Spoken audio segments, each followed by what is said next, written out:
예, 앞서 전해드린 대로 이재용 부회장이 구속을 면했습니다. 네, 8시간 30분 역대 두 번째로 길었던 영장 실질 심사 후 밤새 구치소에서 대기하던 이 부회장은 오늘 새벽 귀가했는데요. 우선 귀가 장면부터 보고 오시죠. 부탁드리는데 한 말씀 부탁드립니다. 불법 합병 관련해서 지시하거나 보고받았다는 의혹 있으신데 계속 부인하시나요? 늦게까지 고생하셨습니다. 한 말씀 해주시죠. 기각됐는데 할 말씀 해주시죠. 예, 관련해서 김성훈 변호사와 얘기 나눠보겠습니다. 안녕하세요, 변호사님. 안녕하세요. 예, 일단 저희 기각 사유부터 한번 짚어볼까요? 저희가 그래픽으로 준비를 했는데요. 법원에서 밝힌 기각 사유 되게 여러 가지가 있는데 어떻게 보십니까? 혹시 살펴보셨으면? 네, 일단은 보통 이제 구속의 사유는 두 가지로 크게 뽑습니다. 구속의 상당성, 죄를 지었다고 인정할 만한 상당한 이유가 있고 구속의 필요성, 도주 및 증거인멸의 우려가 있을 때 이 두 가지를 보는데요. 일단 법원으로서는 구속의 상당성과 필요성에 대한 소명이 이루어지지 못했다 이렇게 판단을 했고요.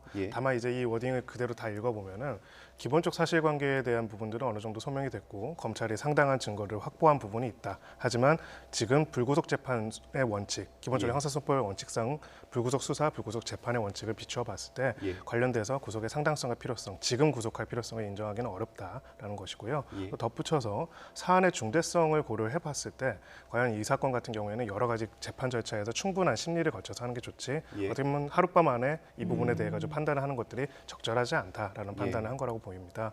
여기에 대해서 이제 변호인과 검찰이 양쪽이 약간 다른 입장 그리고 양쪽에 대한 지지의 입장에 따라서 좀 다른 해석들이 있는데요. 이 부분에 대해서는 좀 살펴보면은요. 먼저 검찰 쪽 그 관련돼서는 이제 검찰에서는 굉장히 아쉽다라는 의견을 표명을 하고 있는데 기본적으로 이 기본적 사실관계에 대한 게 소명이 됐고 그리고 상당한 증거가 확보됐다는 걸 이야기한 거는 검찰 수사가 어느 정도는 정당하다는 것을 또 인정해 준 거다라고 이야기를 하는 경우가 있고요.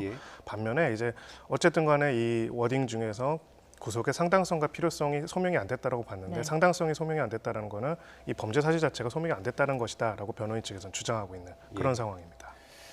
네, 이 부회장뿐 아니라 함께 영장에 청구됐던 최지성 전 삼성 미전실 부회장과 김종준 전 사장도 구속을 면했죠. 맞습니다. 지금 이 부분에 대해서는 이제 이재용 부회장에 대한 지시 보고에 대한 판단이 별도로 들어가지 않았기 때문에 그렇다고 생각합니다. 이 모든 피의자들이 한 내용들, 시세 조종과 그다음에 회계 조종 관련된 이 두 가지가 있지 않습니까? 이 두 가지 사실에 대해서 사실상 실체적인 판단을 안 한 것으로 보이고요.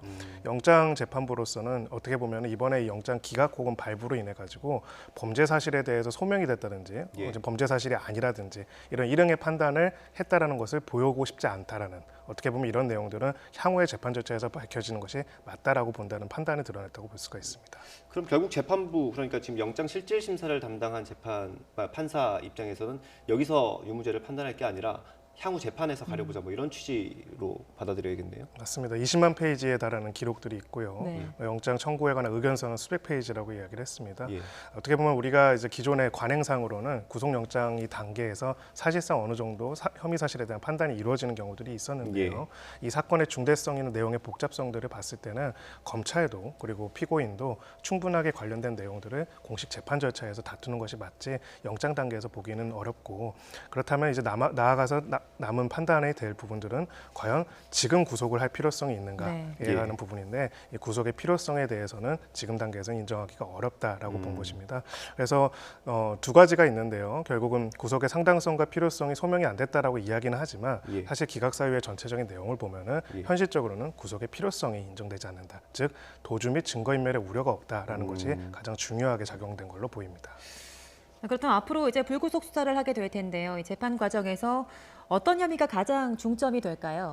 네, 가장 중요한 부분은 그렇습니다. 이제 삼성 측으로서는 계속 이야기를 하는 것이 각각의 행위들을 봤을 때는 이것이 범죄 행위가 되지 않는다. 각각의 행위들은 무관한 것이다. 이 얘기를 계속 하고 있고요.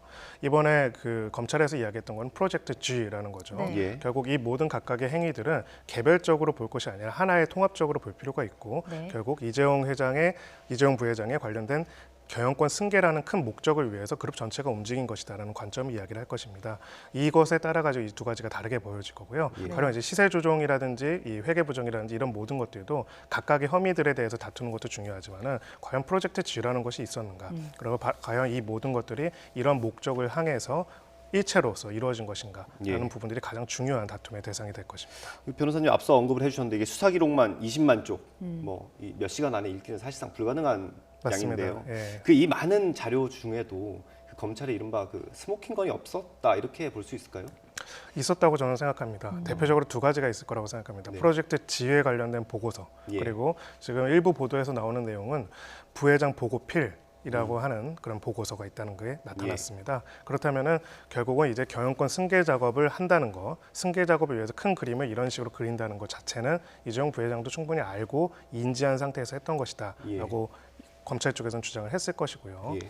재판부로서도 이제 그런 부분에 대해 가지고 무조건적으로 이것은 혐의가 안 된다라고 배척했다고 볼 수는 없습니다. 다만 이제 그렇다면 이 프로젝트 G라는 것이 구체적으로 어떤 내용이고 각각의 단계에서 어떻게 관여가 됐고 예. 이 부분에 있어서 가령 여러 가지 시세 조정 행위 중에서는 지금 검찰이 제기한 것 중에서는 예를 들어서 자사주 매입도 있고요. 뭐 허위 공시 관련된 부분도 있고 수주 사실을 뭐 몇 개월 늦췄다 이런 얘기들도 있습니다. 예. 그럼 각각의 행위 중에서 어떤 것을 충분히 이재용 부회장이 인지를 했는지 어떤 것은 그냥 정상적인 판단이었는지 아니면 어떤 것은 시세 조정을 위한 것인지에 대한 구체적인 개별적인 판단들이 필요한데 이것을 영장 단계에서 판단하는 것은 사실 적절하지도 않고 필요하지도 않다라고 본 것이라고 할 수가 있습니다.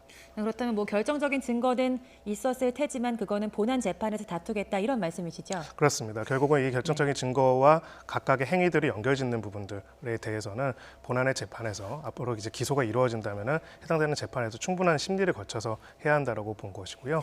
어떻게 네. 보면 그래서 이 범죄 사실 자체에 대한 판단은 이번 영장실질심사에서는 사실상 하지 않았다라고 보는 것이 맞습니다. 아까 말씀하신 것처럼 뭐 법원이 내놓은 기각 사유에 대해서 검찰 측의 반응도 말씀해 주셨는데요. 사실상 또 1년 7개월 동안 검찰 수사가 이어져 온 만큼 기각되면서 좀 동력을 잃겠죠.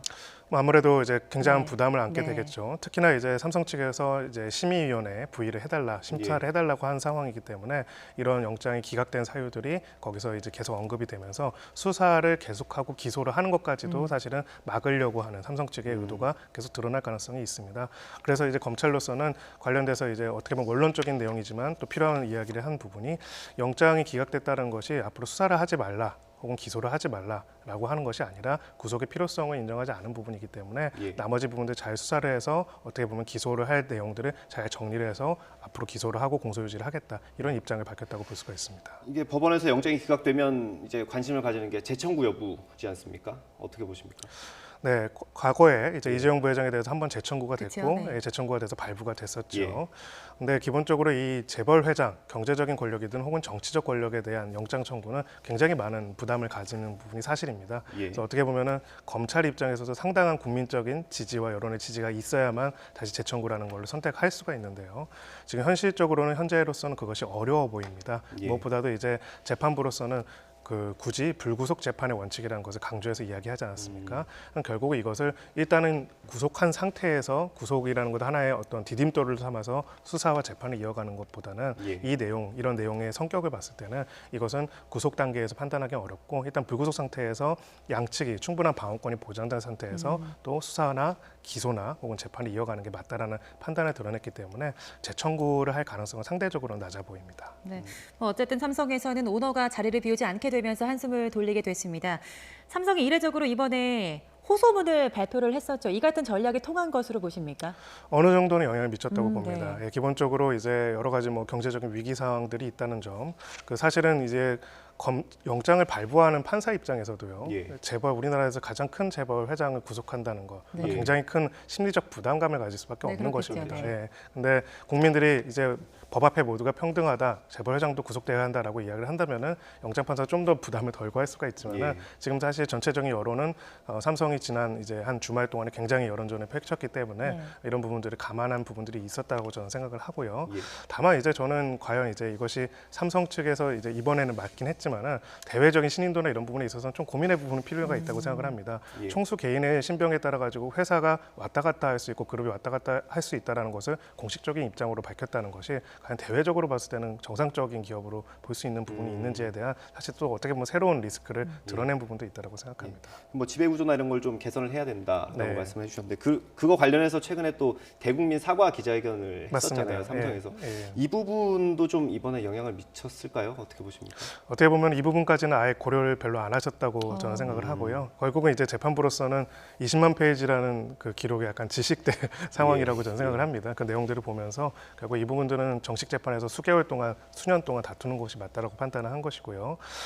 이 앞으로 준법의 의지라든지 준법 기존에 이제 위법을 안 했다는지 이런 것들에 대해서까지 어떻게 보면 정성적으로 판단하기는 좀 어려웠기 때문에 예. 기본적인 원칙으로 돌아가서 이제 불구속 수사 불구속 재판 이 원칙에 따라서 향후 진행되는 것이 맞다 이렇게 판단했다고 볼 수가 있습니다. 네, 삼성이 수사심의위원회 구성도 요청한 바 있죠.